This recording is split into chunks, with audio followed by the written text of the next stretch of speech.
로마서 5장 1절부터 8절입니다. 제가 읽겠습니다. 하나님의 말씀을 들으십시오. 그러므로 우리가 믿음으로 의롭다 하심을 받았으니 우리 주 예수 그리스도로 말미암아 하나님과 화평을 누리자. 또한 그로 말미암아 우리가 믿음으로 서 있는 이 은혜에 들어감을 얻었으며 하나님의 영광을 바라고 즐거워하느니라. 다만 이뿐 아니라 우리가 환난 중에도 즐거워하나니 이는 환난은 인내를, 인내는 연단을, 연단은 소망을 이루는 줄을 알미로다. 소망이 우리를 부끄럽게 하지 아니함은 우리에게 주신 성령으로 말미암아 하나님의 사랑이 우리 마음에 부은 바 됨이니 우리가 아직 연약할 때 기약대로 그리스도께서 경건하지 않은 자를 위하여 죽으셨도다. 의인을 위하여 죽는 자가 쉽지 않고 선인을 위하여 용감히 죽는 자가 혹 있거니와 우리가 아직 죄인 되었을 때 그리스도께서 우리를 위하여 죽으심으로 하나님께서 우리에 대한 자기의 사랑을 확증하셨느니라. 아멘. 예, 로마서로 다시 돌아왔습니다. 로마서를 처음 접하는 분들을 위해서 잠시 소개를 하자면 바울이 로마라는 도시에서 모여서 함께 예배를 드리는 로마 교회의 성도들에게 쓴 편지입니다. 근데 몇 가지 특징이 있습니다. 바울은 로마에 너무 가고 싶었지만 이 로마를 가본 적이 없습니다. 한 번도 보지 못한 사람들. 근데 자기가 보지 못했어도 가고자 했는데 가지 못했어도 그곳에 로마의 교회가 생겼다는 것을 알게 됐습니다. 그래서 바울이 사랑하는 마음으로 이 편지를 쓰기 시작했죠. 이 편지에는 기독교의 본질이 담겨져 있습니다. 기독교가 무엇인지, 특히 복음의 본질, 복음이 무엇인지를 체계적으로 이야기하는데 바울은 힘을 쓰고 있습니다. 예. 만약 여러분이 기독교에 익숙하지 않다면 이 설교를 통해 기독교는 이런 믿음이 있구나를 알게 될 겁니다. 이런 걸 믿는 사람들이 기독교인들이구나 라고 이제 알게 되실 겁니다. 그리고 바람이 있다면 제 바람은 그 믿음이 매력적으로 들렸으면 좋겠습니다. 그리고 하나님이 이 시간 여러분에게 그 믿음을 선물로 주시길 바랍니다. 반면에 많은 분들은 이미 내가 기독교 신앙이 있다, 나는 하나님을 믿는다라고 하는 분들이 계실 겁니다. 그런 분들에게는 이 로마서를 통해서 다시 여러분의 믿음을 확인하고 그 믿음을 더욱 기뻐하는 시간이 되기를 바랍니다. 저도 사실 목회자지만 언제나 복음이 막 감격스럽고 이 소식에 제 마음이 막 뛰고 그러지는 않습니다. 예, 저도 이렇게 침체기가 있죠. 근데 침체기 때마다 제가 하는 것은 있습니다. 그건 언제나 로마서로 돌아가는 겁니다. 로마서를 다시 읽고요. 이 소식이 나를 향한 소식이다, 나에 대한 이야기다라는 걸 확인하면서 저는 회복되곤 합니다. 만약 여러분이 신앙의 침체기에 있다면 이 로마서 설교를 쭉 듣는 동안 다시 활력이 생기길 바랍니다.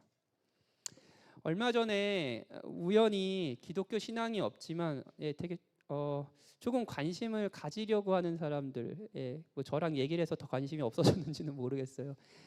관심을 갖기 시작하는 분과 이제 대화를 나누는 시간을 가졌습니다. 저는 되게 유익한 시간이었어요. 언제나 좀 그 기독교 신앙이 없는 사람과 이렇게 복음에 대해서 이야기하고 소개하는 시간은 저한테 되게 가슴 뛰는 시간인데 그날도 그랬습니다.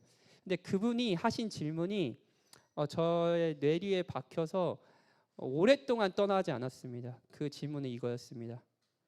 교회 다녀서 좋은 게 뭐예요?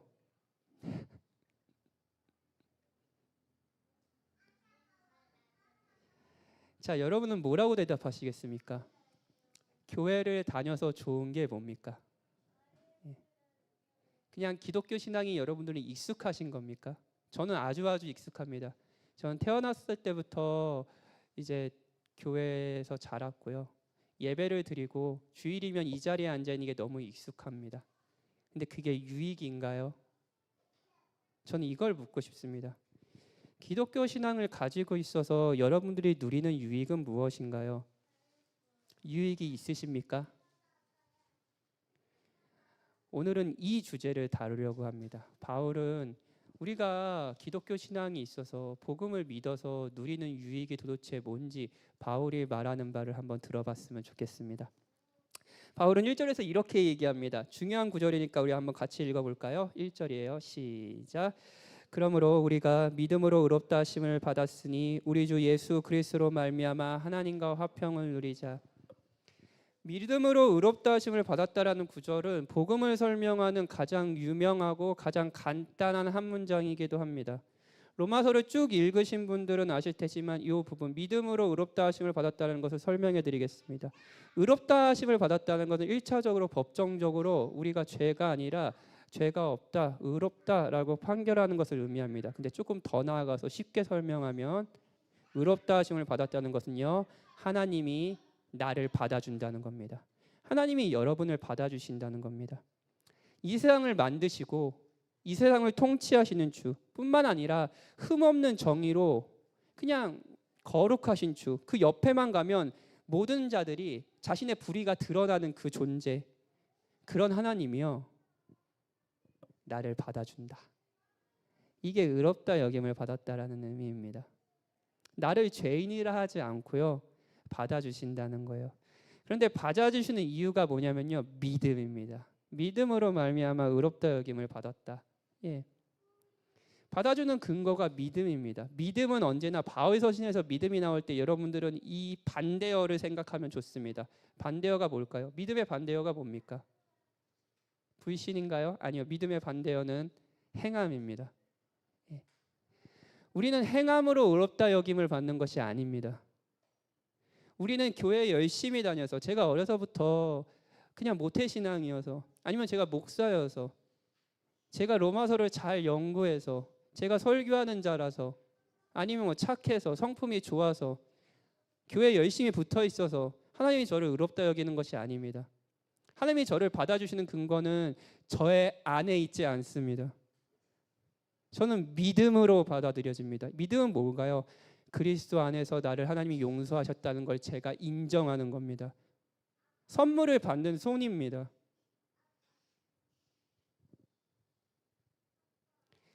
성경은 이것이 복음이라고 얘기합니다. 믿음으로 의롭다 여김을 받았다고요. 여러분이 기독교인이라면 여러분은 믿음으로 의롭다 여김을 받은 자들입니다. 그런데 이 복음으로 말미암아 받는 가장 큰 유익은 무엇인가? 하나님이 믿음으로 우리를 의롭다 여기셨다, 우리를 받으셨다라고 해서 받는 유익이 도대체 뭔가? 뭐 있을 수 있죠. 이 유익을 생각해 볼 수 있습니다.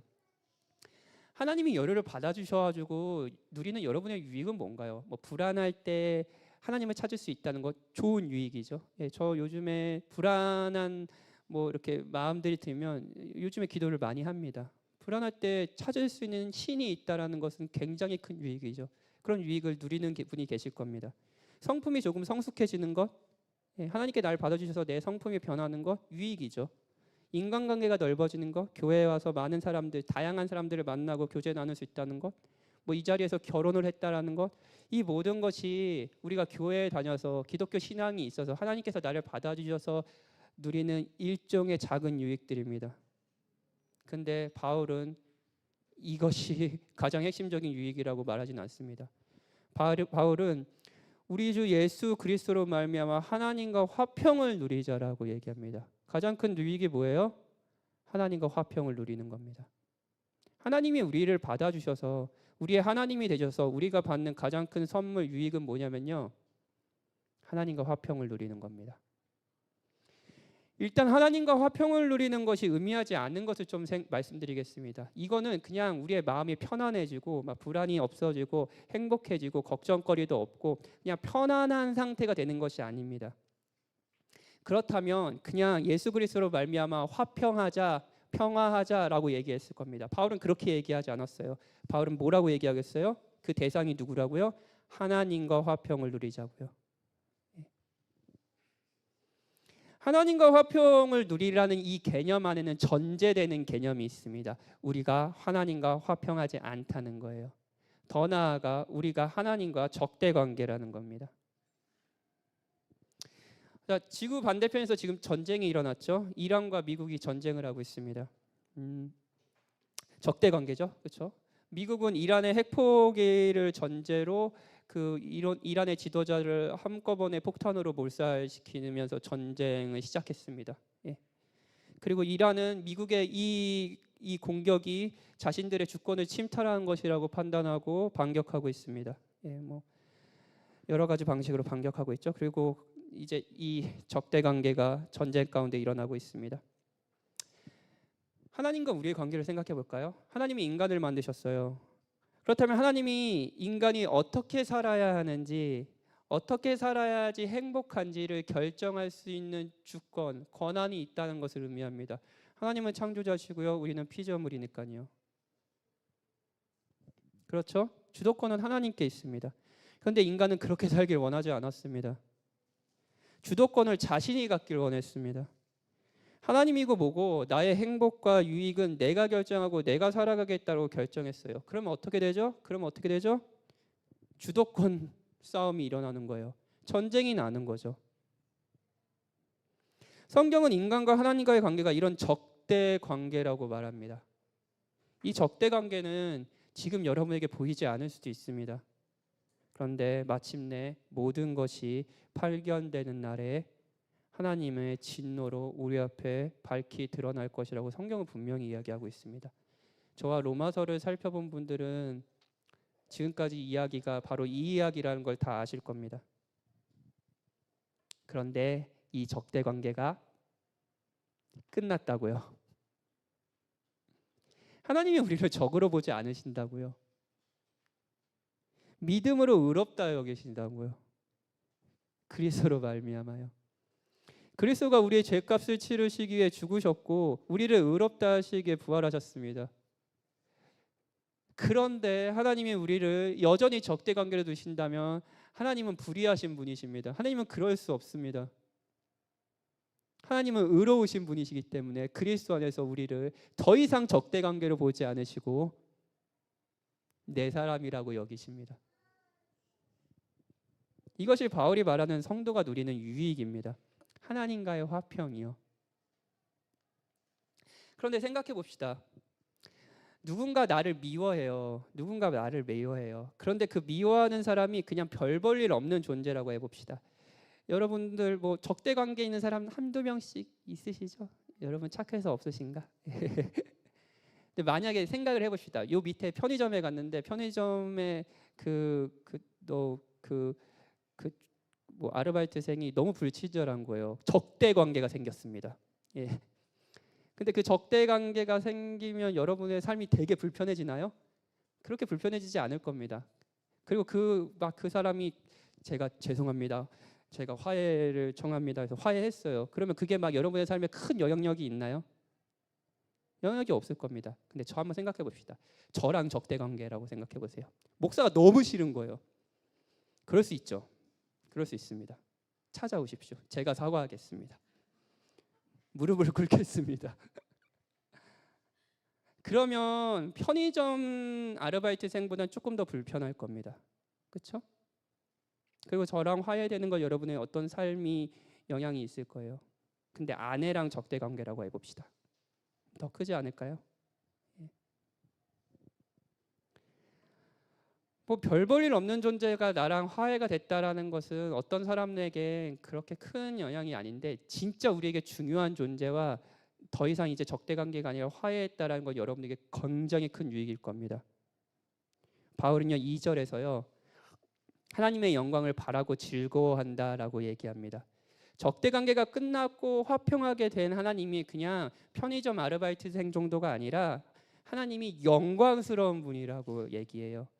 그분이 영광스럽기 때문에 그분과 화해한 게 그분과 이제 적대 관계가 아니라는 게 우리에게 유익이라는 거예요. 이것도 생각해 봅시다. 영광이란 단어를 생각해 봅시다. 이거 역시 기독교 신앙이 익숙하신 분들은 영광이란 단어를 막 말도 많이 하시고 많이 들으셨지만 어떤 개념인지 솔직히 잘 이해가 되지는 않으실 겁니다. 근데 영광이라는 개념 이제 히브리어는요 1차적으로 어떤 의미가 아니면 무겁다입니다. 무겁다예요. 자, 우리는 어떤 관계든 무게를 둡니다. 무게를 둬요. 자, 편의점 아르바이트생에 두는 무게와 목사에게 두는 무게가 다르죠. 달라야 돼요, 여러분. 예. 일단 편의점 아르바이트생이 1시간 이야기하면 안 듣잖아요, 여러분. 여러분 근데 여기 듣잖아요. 무게가 다르죠, 그렇죠? 그리고 아내와 저의 무게도 다를 겁니다. 당연히 아내가 더 무겁겠죠. 그렇죠? 하나님이 영광스럽다는 것은요, 다른 어떤 관계보다 그 하나님과의 관계가 무겁다는 겁니다. 중요하다는 거예요. 한 가지 예를 들어 설명해 볼게요. 이 예가 저는 영광을 설명하는데 가장 탁월한 예라는 생각이 듭니다. 청년들이 연애를 시작하잖아요. 네. 그러면 사랑받고 사랑한다는 그 환희에 약간 도파민 때문에 약간 미칩니다. 예. 이해하시죠? 예. 이것 때문에 막 정신을 못 차리는 것 같아 보일 때가 있어요. 제가 아무리 봐도 얘 위태위태한데 그럴 때가 있어요. 근데 뭐 저도 그랬기 때문에 솔직히 제 아내가 앞에 있어가지고 저도 그랬기 때문에 할 말이 없습니다. 저도 막 눈이 돌아갔어요. 막 거의 모든 시간, 모든 생각, 삶의 방식 다 연인에게 맞춰지는 거죠. 제가 연애할 때 저희는 매일 만났습니다. 그리고 매일 집에 데려다 줬어요. 대단하지 않습니까? 미쳤죠. 그렇죠? 근데 누구 이렇게 사랑을 하면 그렇게 약간 그런 친구들이 있어요. 근데 막 신앙이 위태위태해 보이는 거예요. 그래서 제가 만나서 이렇게 얘기해요. 누구누구야, 제발 좀 정신 좀 차려, 이렇게 얘기해요. 그러면 대부분 뭐 어떻게 얘기하냐면, 맞아요, 제가 정신을 잘 못 차리고, 목사님 이제 잘할게요. 뭘 잘해요? 뭐 잘할 게 뭐가 있어요? 그렇게 말한 다음에 다음 주에 어떻게 될까요? 다음 주에 똑같죠, 뭐. 다음 주에 똑같습니다. 예. 왜 그러냐? 왜 그럴까요? 왜 그럴까요? 영광을 받거든요. 그 여자 혹은 그 남자의 영광을 본 겁니다. 예. 마음을 사로잡아 버린 겁니다. 끝났어요. 제가 말씀드리고 싶은 거는 영광이란 개념이 여러분에게 익숙하지 않더라도 모든 사람, 일, 돈, 재능, 커리어, 아름다움, 이 모든 것은 일종의 영광을 가지고 있습니다. 무게를 가지고 있습니다. 그리고 여러분들은 그것에 영광을 부여합니다. 무게를 부여합니다. 여러분의 마음을 사로잡아서 여러분을 살게 하는 것이 무엇입니까? 여러분의 삶의 방식을 결정하는 것, 그것이 영광입니다. 그런데 세상의 모든 영광은 한편으로는 끝이 있습니다. 우리의 사랑도, 일도, 돈도, 커리어도 끝이 있기 마련입니다. 근데 하나님은요? 베드로전서 1장 24절에서 이런 말을 합니다. 모든 육체는 풀과 같고 그 모든 영광은 풀의 꽃과 같으니 풀은 마르고 꽃은 떨어지되 오직 주의 말씀은 세세토록 있도다. 존 파이퍼 목사님은 이 구절을 이렇게 해석합니다. 한번 들어보세요. 이 구절에서 육체란 신령하지 않는 모든 것을 일컫습니다. 하나님 말고 다예요. 예, 사람, 일, 여러분의 마음을 빼앗는 모든 것들이요. 육에 속한 사람이 성취한 모든 것은 풀과 같고 그 모든 영광은 예를 들면 엔지니어의 분야의 영광, 건축의 영광, 예술의 영광, 정기의 영광, 설교의 영광, 자녀의 영광, 사랑의 영광, 인간의 모든 위대한 영광은 하나님의 영원한 영광에 비하면 민들레의 꽃봉오리와 같습니다. 여러분이 어떤 것에 마음을 빼앗겨 중요하게 생각하며 살아가든 그것은 풀과 같습니다. 하나님의 영광에 비하면요. 기독교인이 누리는 가장 큰 유익은요, 여러분 잘 들어주세요. 우리가 교회에 다녀서 여기 앉아 있어서 누리는 가장 큰 선물은요, 하나님과 적대 관계가 끝났을 뿐 아니라 그 하나님이 영광스럽게 보인다는 겁니다.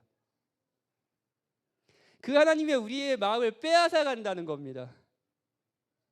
그 하나님이 우리가 살아가는 방식을 결정해버리고 그 하나님이 우리의 기쁨이 된다는 겁니다.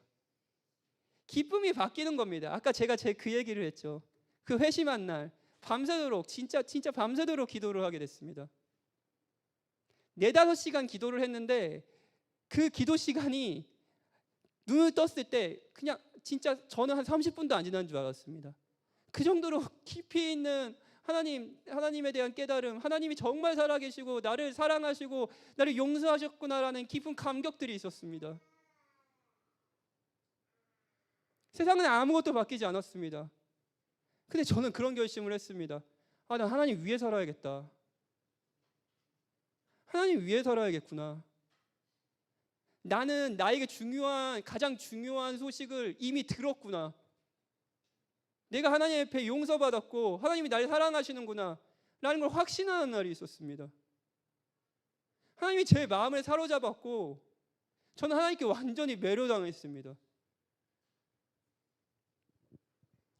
여러분도 그런 적이 있으십니까? 이것이 신자가 누리는 가장 큰 유익이에요.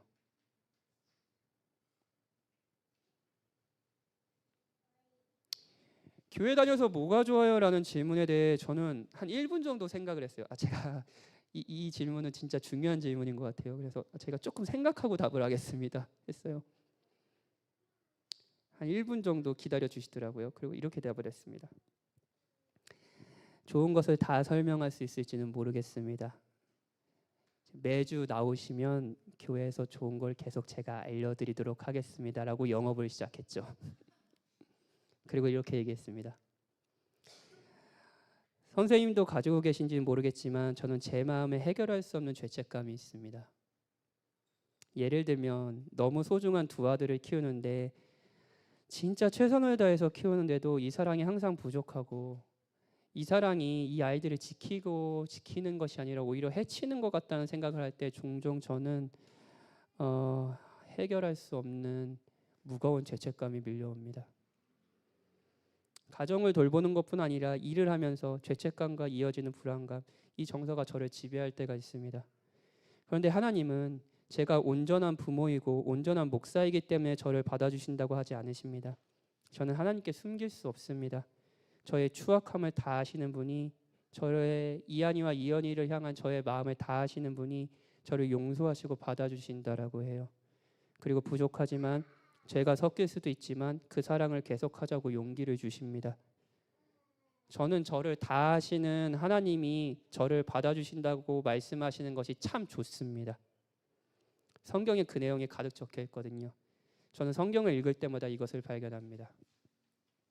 무엇보다 가장 좋은 것은 매번은 아니지만 하나님이 제 마음을 완전히 사로잡아서 하나님이 하신 일이 너무너무 기쁘고 감격스러워서 하나님께 매료당한다는 겁니다. 종종 말씀을 읽을 때마다, 기도를 할 때마다 이 사랑을 받은 사람들과 이야기를 나눌 때 저는 이런 경험을 합니다.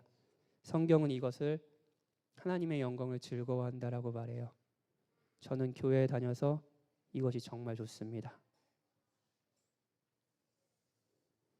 여러분은 교회에 다녀서 뭐가 제일 좋으신가요?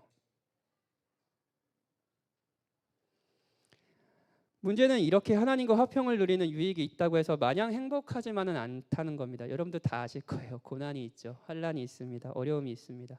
3절에서 바울은 이렇게 이야기합니다. 우리 같이 읽어볼까요? 3절입니다. 시작. 다만 이뿐 아니라 우리가 환난 중에도 즐거워하나니, 여기까지요. 다만 이뿐 아니라 하나님의 영광을 바라고 즐거워할 뿐 아니라 환난 중에도 즐거워하나니라고 말합니다. 자, 일단 말해야 될 것은 환난 자체가 즐거운 건 아닙니다. 환난 자체가 어떻게 즐거울 수 있어요? 여러분, 가난이 즐거우십니까? 가난은 아픈 거죠. 가난은 고통스러운 겁니다. 질병, 죽음이 즐거우십니까? 아니요. 이거는 고통입니다. 인간관계의 배신이 즐거우십니까? 아니요.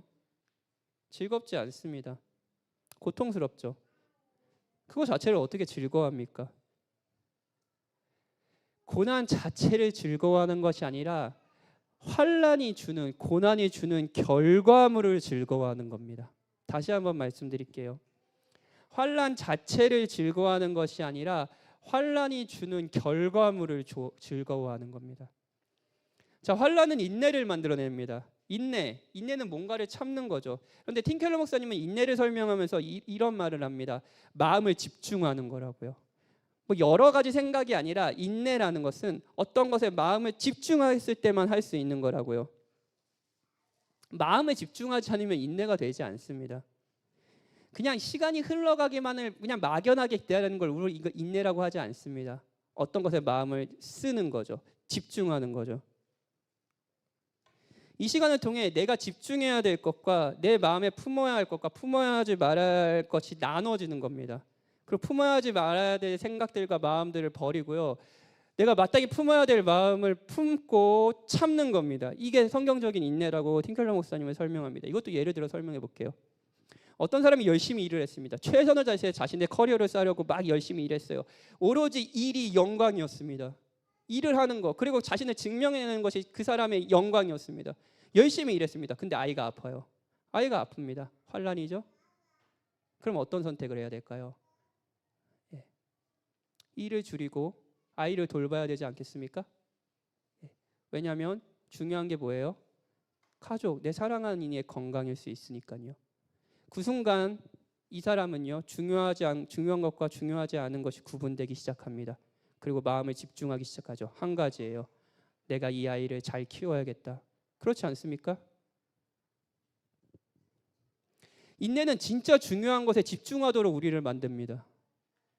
환난이 올 때 우리는 뭔가에 집중하기 시작합니다. 진정으로 지속될 것을 기억하게 만들어 우선순위를 다시 정하게 만듭니다. 환난이 한 번 오면 우리를 산만하게 했던 여러 가지 생각들, 이런 것들이 없어집니다. 삶이 단순해져요. 이것이 인내입니다. 진짜 중요한 거, 하나님의 영광과 그분의 선하심, 그분이 우리의 삶을 책임지시고 돌보신다는 사실, 그분이 우리 안에 죄인인 우리들을 용납하시고 용서하신다는 사실 앞에 우리의 마음이 집중되기 시작합니다. 이게 인내예요. 인내는 연단으로 이어집니다. 연단은 시험을 거쳤다는 거예요. 어떤 경험을 계속 겪으면서 이전에 없던, 처음에는 그냥 환난을 당해도 마음이 막 너무 흔들리고 그랬는데, 처음에 점점 그 환난에 의연해지고요. 그리고요, 흔들리지 않는 확신을 갖게 됩니다. 이런 확신을 가지면 어려움에도 불구하고 계속 성실하게 살아가면 어떤 결과가 올지 알기 때문에 그 자리를 계속 지키면서 계속 살아갑니다. 환난을 상대합니다. 혹시 주변에 그런 사람들이 있나요? 일생을 굉장히 어려운 일을 많이 겪으신 어른이 있어요. 근데 그 어른은 그 경험을 하다 보니까 작은 어려움들을 되게 의연하게, 되게 성숙하게 대하면서 잘 받아들이시면서 믿음을 지키면서 살아가시는 성도님들 보신 적 있나요? 그게 연단입니다. 이것도 제가 설명을 드릴게요. 제가 좋아하는 야구로 설명을 드리겠습니다. 전 야구를 좋아하는 거 다들 아시죠? 예. 저는 LG 트윈스를 좋아합니다. 근데 이 LG 트윈스 좋아하시는 분이 몇 분 계신데, LG 트윈스가 2000년대 야구를 더럽게 못했습니다. 진짜 야구를 진짜 너무너무 못했어요. 그래서 LG 팬이라 그러면 거의 놀림거리가 됐습니다. 2000년대에. 그래서 이런 소문까지 돌았습니다. 만약에 결혼을 하는데 딸이 사윗감을 데리고 왔는데 이 딸이 그 사윗감이 LG 팬이다 그러면은 그냥 보지 말고 무조건 결혼시켜라라고 얘기했어요. 예. 왜 그러냐면은 절대 배신하지 않는다. LG를 10년 동안 응원하는 사람은 절대 누구도 배신하지 않는다라고 얘기할 정도였어요. 저는 배신하지 않습니다, 여러분. 예. 그렇게 LG가 야구를 못했습니다. 근데 2013년도에 기억나실 거예요. LG 팬들에게는 2014년도가 잊혀지지 않습니다. 왜냐하면 11년 만에 가을 야구를 갔기 때문이에요. 11년 만에 가을 야구를 갔습니다. 2등을 했습니다. 대단하죠? 그때 선수들도 울고불고 난리가 났고요. 어떤 선수는요 10년 동안 야구를 했는데요. 맨날 못한다는 소리 듣다가 그때 결승전에 한번 간 겁니다. 그게 얼마나 서럽겠어요. 막 울고불고 팬들도 울고불고 났습니다. 그리고 가을 야구를 갔어요.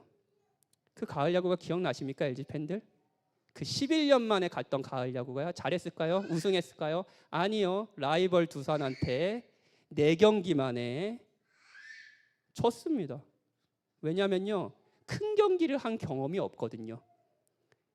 똑같은 야구 경기인데 이 중요한 경기를 하니까 선수들이 무서워서 벌벌 떠는 거예요. 3경기를 연달아 졌습니다. 예. 경험이 없으니까요. 중요한 경기를 뛰어본 경험, 그래서 그 중요한 경기에도 침착한 경험, 이것이 연단입니다. 지금은 LG가 얼마나 잘하는지 몰라요. 예. 최근 3년간 2번을 우승했답니다. 연단을 많이 받았어요. 예. 환란이 오면 우리의 믿음의 시험이 시작됩니다. 예. 연단을 받아요. 자, 어떤 이가 교회에 다녔는데 기독교 신앙을 가지고 하나님이 나를 받아주신다는 게 이렇다는 거고 생각한다. 내가 모태신앙이야. 내가 기독교 신앙을 잘 가지고 있기 때문이야. 내가 목사이기 때문이야.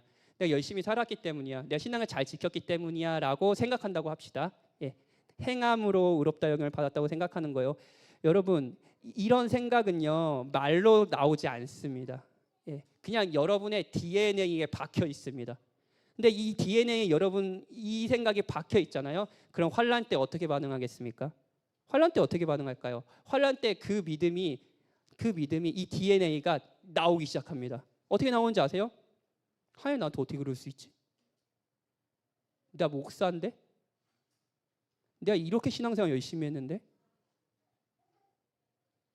혹은 내가 열심히 살아요. 열심히 신앙생활도 하고 열심히 사랑도 합니다. 근데 우리는 마음의 은연중에 아까 제가 그 불신자한테 얘기했던 것처럼 우리가 잘하지 못하고 있다라는 일종의 죄책감들이 남아 있습니다. 그걸 다 알고 있어요. 그래서 안 좋은 일이 터지자마자 이런 생각을 합니다. 내가 벌을 받는구나.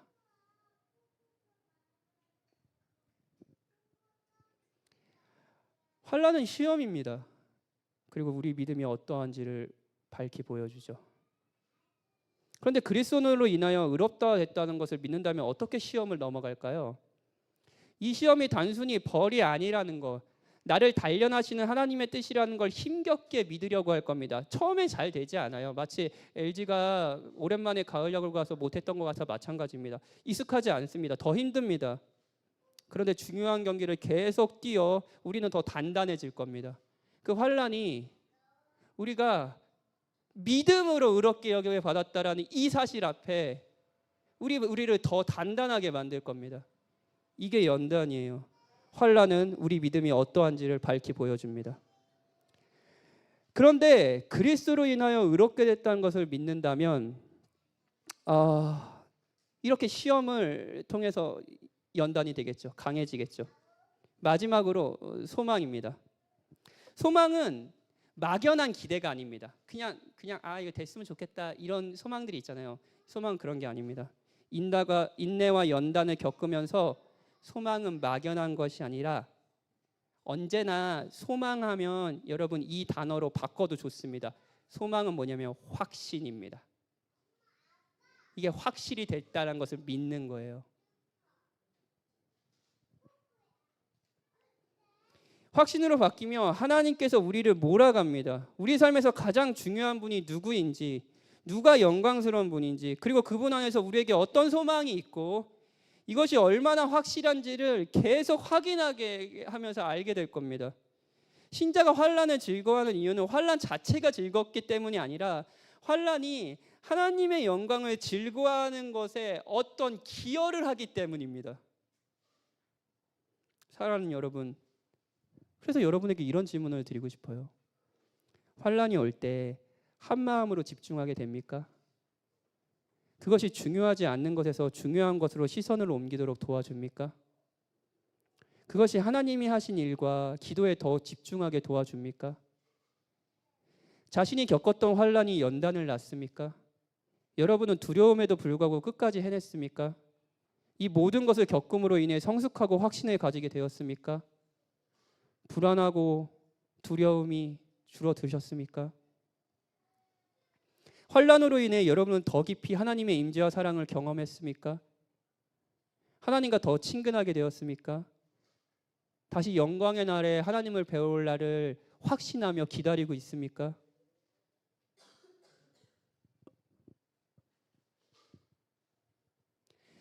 이쯤 들으면 기독교 신앙에 익숙하지 않은 분들은 제가 이제 막 연애를 시작해서 막 그 사람에게 빠져 있는 청년을 봤을 때 드는 마음이 여러분도 드실 겁니다. 미쳤네. 정신 나갔네.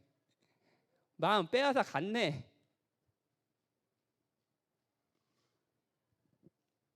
여러분, 기독교인들은 일반 사람들이 보면 정신이 나간 사람들입니다.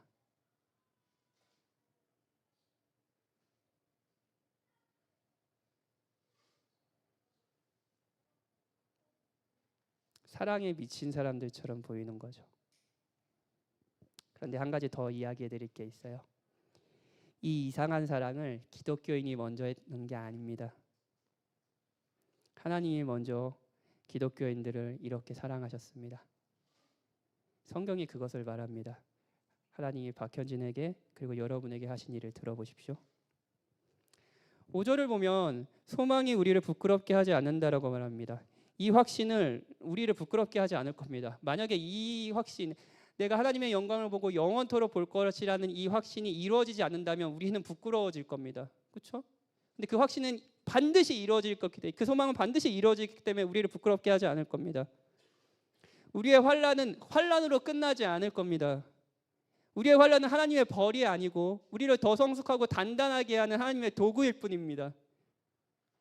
그리고 우리는 이 과정을 통해 하나님을 더 기뻐하고 하나님께 매료당할 겁니다. 하나님의 영광을 볼 겁니다. 어떻게 이것을 확신할 수 있나요? 바울은 5절에서 이렇게 얘기합니다. 성령 하나님으로 말미암아 하나님의 사랑이 우리 마음에 부음받는다고요. 하나님의 사랑이 우리 마음에 부음받는다고요. 이게 뭘까요?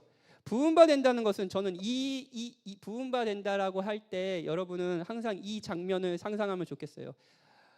폭포수가 있어요. 폭포가 있어요. 폭포수가 물이 어떻게 되나요? 막 쏟아지죠. 그 밑에 여러분이 있는 겁니다. 하나님의 사랑이 폭포수처럼 여러분에게 쏟아지는 겁니다. 하나님의 사랑이 여러분을 완전히 적셔버리는 겁니다.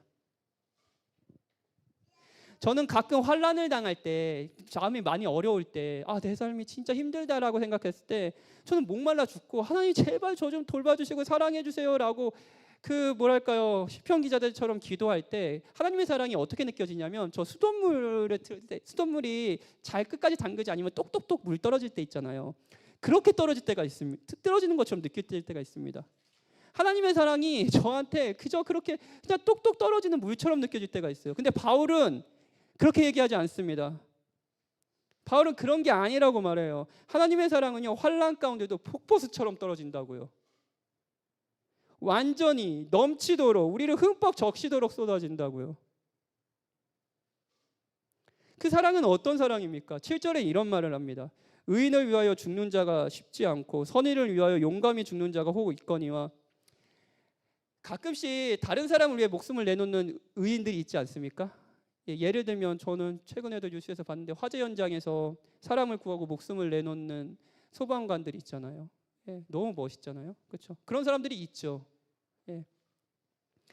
선하고 깊은 이타심을 갖고 사랑이 많은 사람, 희생정신이 뛰어난 사람들이 있습니다. 그런데 여러분, 사랑이 아무리 많은 사람도, 아무리 이타심이 많은 사람도 악한 사람을 위해 죽지는 않습니다. 자, 추악한 죄를 지은 사람이 있어요. 뉴스에 나왔어요. 내가 그 사람을 위해서 죽겠습니다라고 하는 사람이 있나요? 아니요. 우리는 다 이렇게 외칩니다. 사형제도를 부활시켜라. 저 사람을 죽여라라고 얘기합니다. 선인을 위해서 죽는 자는 간혹 있습니다. 근데 악인을 위해서 죽는 자는 없습니다. 죽이라고 말하죠. 그런데 들어보십시오. 성경의 가장 유명한 말씀이고요, 제가 가장 사랑하는 말씀이기도 합니다. 우리가 아직 죄인 되었을 때, 의인이 아니에요. 우리가 하나님께 반역했을 때, 하나님이 없다고 했을 때, 그냥 나의 마음과 결정에 따라 내 인생을 스스로 살아가겠다고 자신감을 가졌을 때, 하나님이 주신 것을 당연하게 여기고 마치 내 것인 양 자랑하며 살아갈 때, 그때 우리가 아직 죄인 되었을 때 그리스도께서 우리를 위하여 죽으심으로 하나님께서 우리에 대한 자기의 사랑을 확증하셨습니다. 그래서 우리의 소망은 무모하지 않습니다. 반드시 이루어진다는 확신이 있어요. 고난 가운데서도 폭포수같이 쏟아지듯 퍼붓는 사랑은 바로 이런 겁니다. 우리가 죄인 되었을 때, 죄인에도 불구하고 그리스도께서 우리를 위해 죽으심으로 하나님이 우리를 향한 사랑하심이 증명되었다고요. 우리는 고난대 인내함으로 이 복음에 더 집중하게 될 것이고, 맞아. 내가 고난을 당하지만 나는 하나님의 자녀지. 하나님의 자녀라는 건 변함이 없지. 복음으로 연단하게 될 것입니다. 계속 처음에는 어렵겠죠. 근데 이 환란이 오고 되다 우리는 더 이 복음 앞에 뿌리가 내릴 거고요. 더 단단해질 겁니다. 그리고 더욱이 하나님을 기뻐하고 사랑하게 됐죠. 그리고 하나님이 주실 영광을 사모하고 기다리게 될 겁니다. 확신하게 될 겁니다. 이것이 여러분 잘 들어주세요. 이것이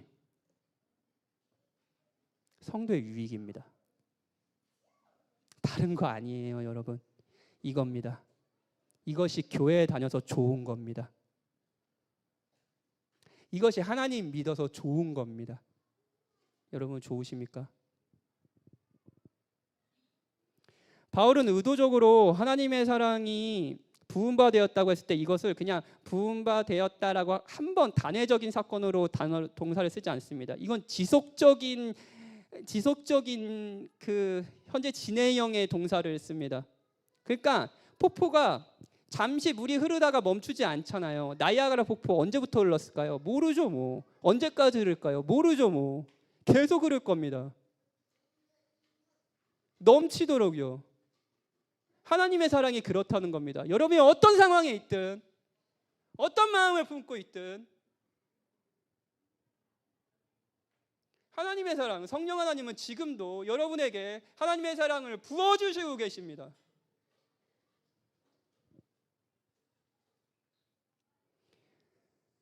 이것이 하나님의 사랑이라는 거예요.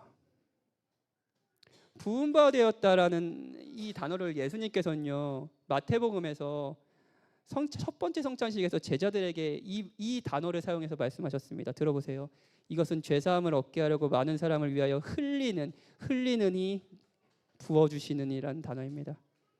바 곧 나의 피 곧 언약의 피니라.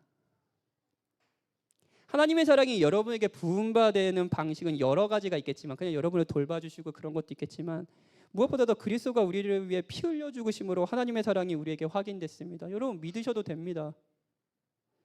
이것이 신자가 누리는 가장 큰 유익이에요. 저는 설교를 마치면서요 팀켈러 목사님의 설교에서 이 유익을 가졌다는 표시가 무엇인지 말씀드리고 여러분들 독려하고 싶습니다. 6가지를 얘기할게요. 한번 들어보세요. 첫째, 여러분의 마음은 믿음으로 의롭다함을 받는다는 이 성경의 가르침에 깊이 만족하고 그것을 공부하고 다른 사람들에게 말하면서 즐거워하게 될 겁니다. 둘째, 여러분은 이 복음의 관점에서만 여러분의 과거를 생각할 겁니다. 여러분은 과거의 일에 대해 내가 망쳤구나, 난 끝났어 라고 말하는 대신 나는 그리스도인이야. 내게 심한 오점이 있고 내 과거도 변변치 않아도 말이야. 나는 그리스도인이고 하나님은 나를 받아주셔 라고 말할 겁니다. 셋째, 두려움이 많았거나 절제가 모자라거나 하는 성격상의 결함을 발견하더라도 그것 때문에 하나님의 사랑을 의심하지 않을 겁니다. 오히려 하나님을 더 친밀하게 느끼게 되고 그 은혜가 더 소중하게 다가올 겁니다. 넷째, 여러분의 양심이 여러분을 고소하며 내가 이런 일을 했는데 어떻게 하나님이 사랑할 수 있겠니? 라고 말해도 변명하려고 하지 않을 겁니다. 일진이 사나웠어라거나 내가 압박감에 시달렸어라고 하지 않고 내가 그런 짓을 하지 않았더라도 하나님이 나를 더 잘 용납하시도록 하지는 못했을 거야. 예수님은 나를 위해 죽으셨고 그분의 보혈은 나보다 1000배는 못한 사람들로 채워진 1000개의 세상도 감당할 수 있어 라고 말하게 될 겁니다. 다섯째, 비판의 직면에서 이렇게 대꾸하지 않을 겁니다. 전적으로 불공평해. 오히려 다음과 같이 생각하며 속으로 즐거워할 겁니다. 그래, 나는 사실 그들이 아는 것보다 훨씬 더 악한 죄인이야. 나를 고소하는 자가 내 죄를 외치고 있구나. 내게는 수천 가지나 더 많은 죄가 있는데 하지만 주님은 모두 모른다 하시지. 여섯째, 우리의 친구 되신 주님께 갈 것을 알기 때문에 평온하게 죽음을 맞이할 겁니다. 여러분은 이 유익을 누리고 계십니까? 신자가 되면 너무 좋지 않아요? 오늘 설교의 내용이 여러분 삶의 뿌리에 내렸다면 이런 변화가 반드시 올 겁니다. 확신하십시오. 우리 같이 찬양하고 기도합시다.